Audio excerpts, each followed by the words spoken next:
ګرانو لیدونکو السلام علیکم. ستاسو پام راړوم د نن ورځې تازه لنډو مهمو خبرونو ته.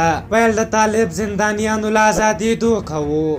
د افغانستان د سیمه ییزو ارګانونو د خپلواکي ادارې رئیس او د افغان سولې لپاره د مرکچي پلاوي غړی عبدالمتین بیگ وایي افغان حکومت په لومړي پړاو کې د هغو طالب بندیانو خوشي کولو ته چمتو نه دی چې په لویو بریدونو کې لاس درلود. نوموړي وویل افغان حکومت چمتو دی چې په لومړي سر کې 400 هغه طالب زندانیان خوشي کړي چې جرم یې کم وي. خو د ده په خبره طالبان د هغو 15 کسانو د خوشي کېدو غوښتنه کوي چې لوی بریدونه یې پلان کړي وو. د تورخم له لارې د مسافرو د راتګ لړۍ پیل شوې ده. دغه لړۍ نن سهار شاوخوا 7 بجې پیل شوې ده او هغه مسافر بیرته هیواد ته راګرځي چې له څو ورځو راهیسې په پاکستان کې بند پاتې وو.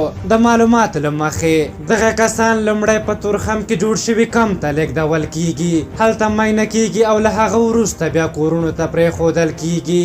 هند له افغانستان سره د لا پیاوړو اړیکو غوښتونکي یو. هند وایي دوی هڅه کوي له افغانستان سره خپلې اړیکې لا ژورې او پراخې کړي.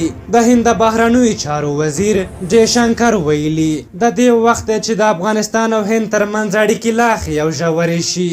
نوموړي د افغانستان د بهرنیو چارو نوي سرپرست وزیر حنیف اتمر ته د مبارکۍ ویلو ترڅنګ ویلي هند هیله مند ده چې د افغانستان له نوي حکومت سره تر پخوا ښې اړیکې ولري. د علماو عالي کمیسیون له کورونا ناروغۍ سره د مبارزې لپاره د علماو ځانګړی عالي کمیسیون ټولې دیني، مذهبي، سیاسي او فرهنګي راټولېدنې منع اعلان کړې. د دغه کمیسیون غړو نن د هیواد د حج او اوقافو وزارت د استازو په ګډون په کابل کې د یوې غونډې پر مهال د فتوا په صادرولو سره له خلکو وغوښتل چې له دې وروسته د لمونځونه په خپلو کورونو کې کوي او جوماتونو ته د تللو ډډه وکړي.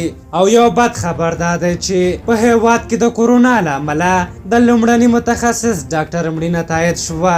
د راپورونو له مخې ډاکټر حنیف الله د فامیلي طب متخصص د کورونا وایرس له امله مړ شوی دی. په دې توګه دا لومړنی ډاکټر دی چې په هیواد کې د کورونا وایرس له امله خپل ژوند له لاسه ورکوي.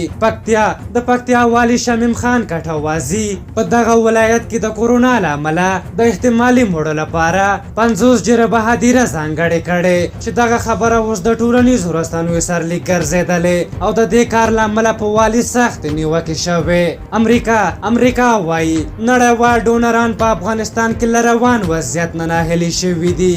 د سویلي او مرکزي اسیا په چارو کې د امریکا د بهرنیو چارو وزارت مرستیال الیس ویلز پر خپل ټویټر باندې لیکلي په داسې حال کې چې نړۍ د کورونا وایرس او د هغه د ویجاړونکي اقتصادي اغیزو تر فشار لاندې ده، مرسته کوونکي له هغو پروګرامونو او خصوصي مسایلو چې د افغانستان د خلکو د سوکالۍ په وړاندې مطرح کیږي ناهیلي او ستړي شوي دي. په هر حال دا د نن ورځې تازه لنډ او مهم خبرونه. تر بیا چې ستاسو چوپړ ته راځم پلوی او بخونکي خدای مسپارم. د الله په امان.